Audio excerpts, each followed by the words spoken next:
Alors, le sommaire aujourd'hui. Donc, on va regarder, je vais vous expliquer ce qu'est réellement DaVinci Resolve. C'est bien au-delà d'un logiciel de montage. Et à la base, ce n'est pas un logiciel de montage. Je vais vous expliquer pourquoi j'ai choisi DaVinci Resolve et pourquoi c'est intéressant pour nous, pour une association comme la nôtre. Je vais vous montrer aussi où est-ce qu'on peut le télécharger, donc à faire. On fera ensuite un tour de l'interface, voir les différentes pages qui composent ce logiciel. Et puis, je vous ferai un focus sur une page bien particulière pour faire du montage de manière un peu plus simple et accessible pour des débutants, qui est une page qui est apparue dans la dernière version. Dans le slide que je vous enverrai, je vous donnerai des liens vers des bonus, vers des vidéos de youtubeurs français, c'est mieux en français pour certains, qui donnent plein d'infos sur le logiciel pour pouvoir l'apprendre. Ensuite, vous pourrez me poser autant de questions que vous voulez. Alors, je ne vous dis pas que j'aurai les réponses à tout. OK, on y va. Qu'est-ce que DaVinci Resolve? Alors, à l'origine, DaVinci Resolve, ce n'est pas un logiciel du montage du tout. C'est un logiciel pour faire de l'étalonnage et qui est encore aujourd'hui utilisé à 80% sur le marché du cinéma. Il y a plein de blockbusters américains qui sont étalonnés avec ça. Je pense par exemple à Joker. Je ne sais pas si vous avez vu ce film qui est magnifique. Il a été fait il a été étalonné, hein, la couleur a été faite avec ça. Étalonnage, ça vous dit quelque chose ou pas? Oui. Non? Donc en fait, l'étalonnage, c'est on prend nos rushs, en général sur une caméra professionnelle, c'est assez flat, il n'y a pas de contraste, pour pouvoir récupérer un maximum d'informations dans les ombres et dans les hautes lumières.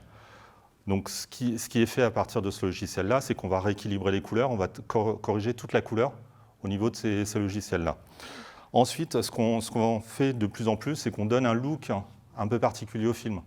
Si vous avez vu la forme de l'eau, les couleurs sont très vertes, comme si on était dans un marais, puisque c'est une créature sous-marine. Vous regardez les films de Michael Bay, les Transformers et autres, et beaucoup de blockbusters d'action américains, vous avez les visages qui sont assez orangés, donc on booste à fond les oranges, et puis en arrière-plan, on est plutôt sur du vert, donc on joue sur les complémentaires de couleurs. Oui, exactement. Donc en fait, c'est vraiment une science, et c'est aussi un art, le fait de rajouter ces looks assez particuliers. Donc c'est surtout, ça existait un peu en argentique, mais c'est surtout apparu en fait avec le montage fait par ordinateur. Alors comme je vous le disais, il a été utilisé par pas mal de blockbusters américains. Je vous montrerai une liste de ce qui a été fait en 2019. Et donc, au départ, c'est un logiciel d'étalonnage. Et le logiciel, avec le rachat de Blackmagic, il s'est diversifié. Donc, quand Blackmagic a racheté le logiciel, ils ont rajouté un module de montage. Et puis après, ils ont rajouté du mixage audio, de l'animation, des effets spéciaux. Et là, dernièrement, ils ont rajouté une partie de logiciel, mais plutôt simplifiée. C'est là où on fera un focus. Alors, l'avantage de ce logiciel, c'est que vous allez pouvoir faire tout ça, trier vos médias, les monter, les mixer, faire les effets spéciaux et après délivrer votre film en fichier numérique sous différents formats dans un seul et même logiciel. Si vous prenez la suite Adobe que connaît bien Kevin, vous êtes obligé d'aller dans un logiciel pour faire le montage, vous ouvrez un autre logiciel pour faire le mixage, un autre logiciel pour faire les effets spéciaux, et vous avez encore un autre logiciel pour encoder ce que vous avez fait. Donc on passe de l'un à l'autre, et puis c'est relativement cher. Alors, il existe une version gratuite de ce logiciel, qui est très complète. Je pense qu'on peut faire... ça répond à 80% des besoins de la plupart des gens. Et puis il y a une version payante qui est à 300 €. 300 € dans le monde professionnel, c'est peanuts. Il y a quelques années, DaVinci Resolve, il coûtait plusieurs milliers d'euros. Alors, vous allez me dire, ça fait 80% du job, c'est gratuit, c'est quoi le loup, quoi? Quel est le piège? En fait, il n'y a pas de piège, c'est-à-dire que vous allez...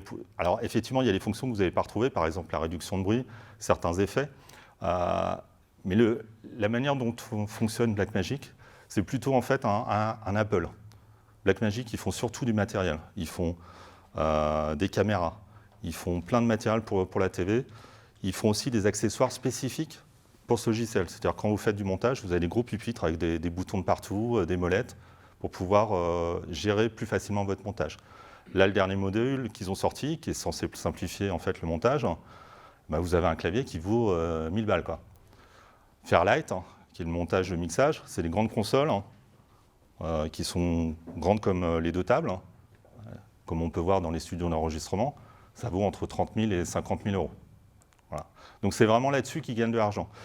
Et le postulat, c'est de se dire, je fournis mon logiciel gratuitement à des étudiants cinéastes, ils vont commencer avec mon logiciel, et puis, comme moi, mon matériel est optimisé pour mon logiciel, le jour où ces gens-là vont monter leur société de production, sur 100 cinéastes, on peut espérer qu'une dizaine arrivent à percer et monter une société de production, ils vont venir naturellement chez moi. D'ailleurs, moi, personnellement, je me suis posé la question, je m'étais mis dans ce logiciel-là, je cherchais à avoir une caméra, je me suis dit, j'ai tout de suite pensé à la Blackmagic, qui est la caméra de chez eux, qui n'est pas très très chère. Bon, après, je suis revenu sur la marque, et je suis allé plutôt sur un Fuji, parce que je voulais faire de la photo avec, et on ne fait pas la même chose avec une caméra cinéma, où ça demande beaucoup de préparation pour sortir des images. Des questions jusque-là? Non?